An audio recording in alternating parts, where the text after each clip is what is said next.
샬롬 샬롬 샬롬 샬롬.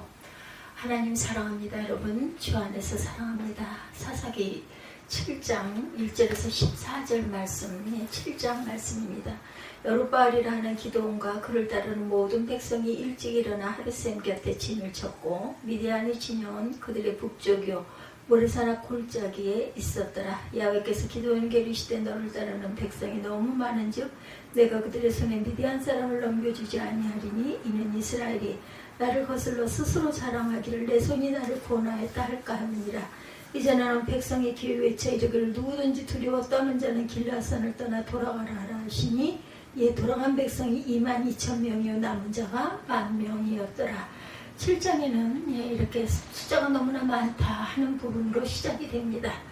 인생을 즐기며 궁극적으로 살아가는 사람과 그렇지 못한 사람들이 있어요. 미국의 심리학자인 마틴 셀리그마라는 사람은 삶을 우울하게 비판적으로 살아가는 사람들의 공통점을 이야기합니다.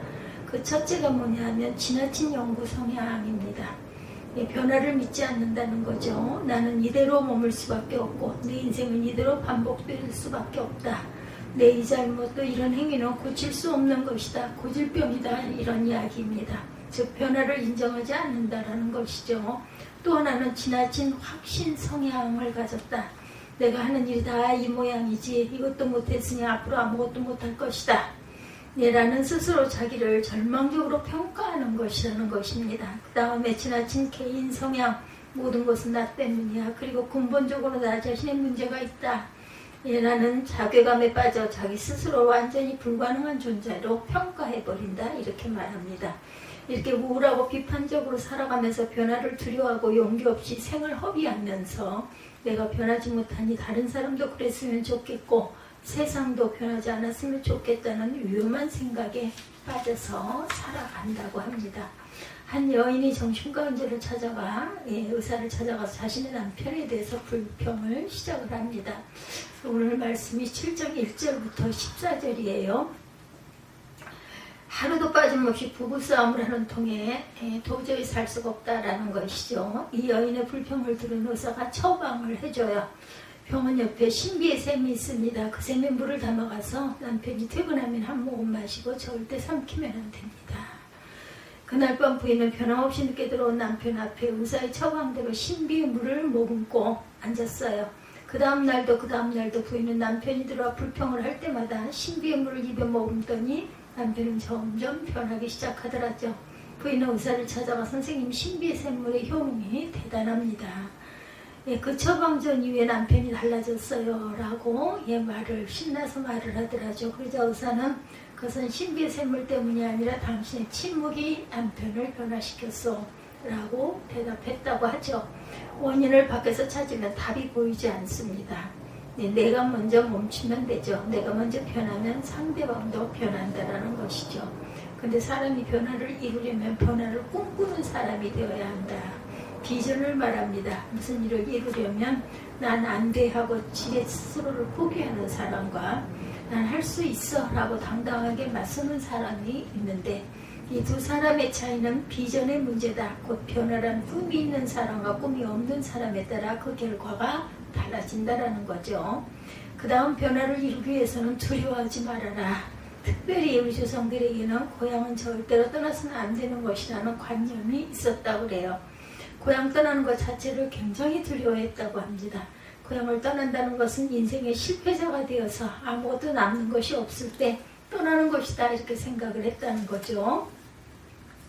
만주로 떠나신 어떤 분의 아버지 고향을 떠난다는 것은 여간 두려운 일이 아니었다고 그래요. 그것이 아닌 다른 곳에도 산다는 것은 있을 수 없는 일처럼 여겨졌다고 합니다.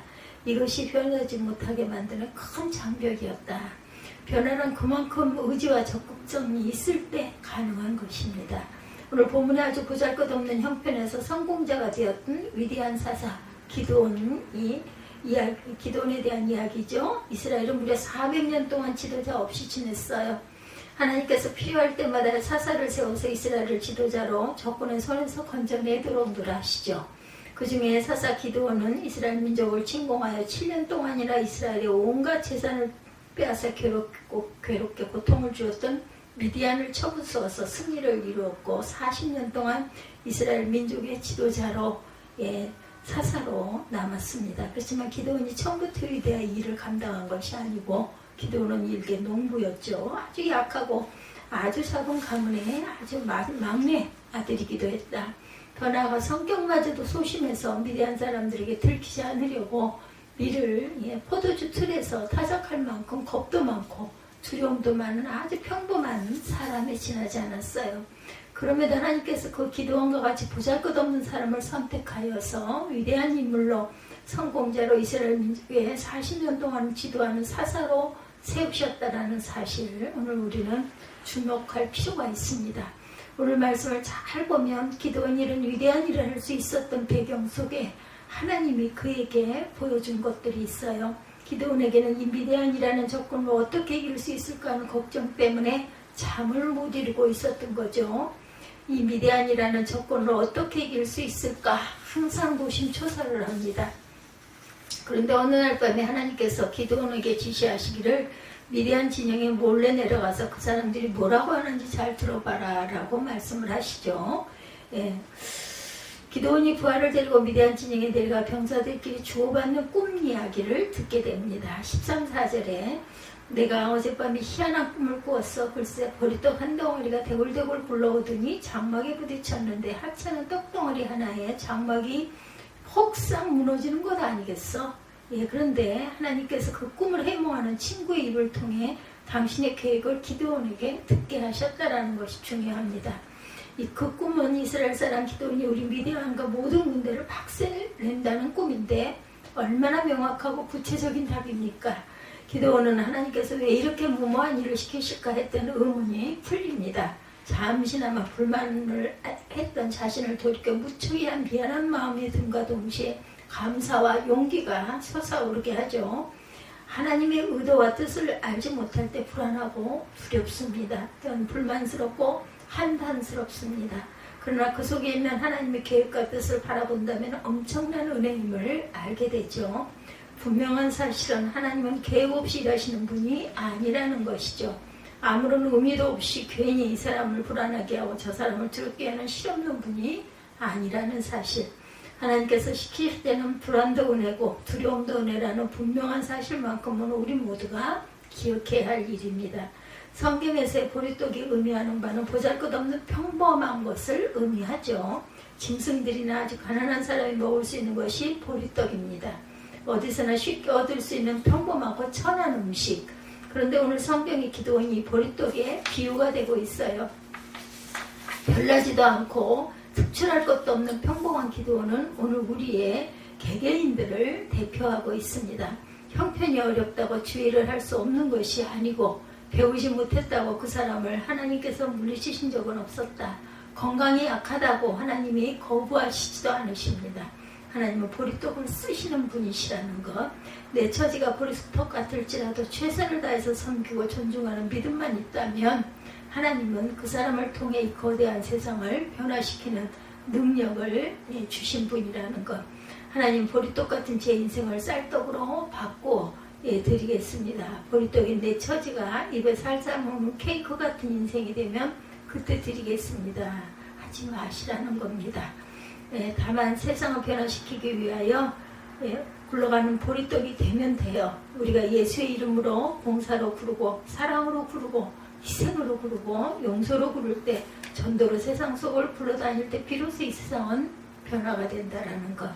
요람된 말씀이지만 통계적으로 보면 교회 안에는 불평과 불만을 즐기는 그룹이 어디에나 꼭 있다고 합니다. 근데 이런 사람들의 특징은 대부분 움직여 일하기를 좋아하지 않는 사람들이라고 그러죠. 열심히 봉사하는 사람들을 절대로 불만하지 않아요. 봉사도 청소도 전도도 하지 않는 사람들 뒤에서 다른 사람 험담을 하고 한다라는 것이죠. 이런 사람을 가리켜서 주둥아리 형교인이라고 부른다고 그러네요. 정교한 집사님이 쓴 배꼽 잡고 훔쳐본 교도소 풍속도라는 책을 보면 그렇습니다. 이 책에 보면 먹거리 형교인도 있는데 일할 때는 코빼기도 안 보이다가 먹을 일이 생기면 특별같이 나타나는 사람이라고 하네요.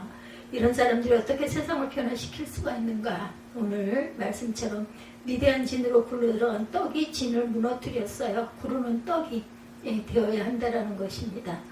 우리는 다 보리떡같이 보잘것 없는 저와 여러분들입니다. 그렇지만 굴러가는 보리떡이 되어서 전도하자 하면 내하고 굴러가고, 성경 공부하자, 기도하자 하면 내하고 얼른 굴러가는 순종하는 저와 여러분들이 되어서 세상을 변화시키는 저와 여러분들이 되시기 바랍니다.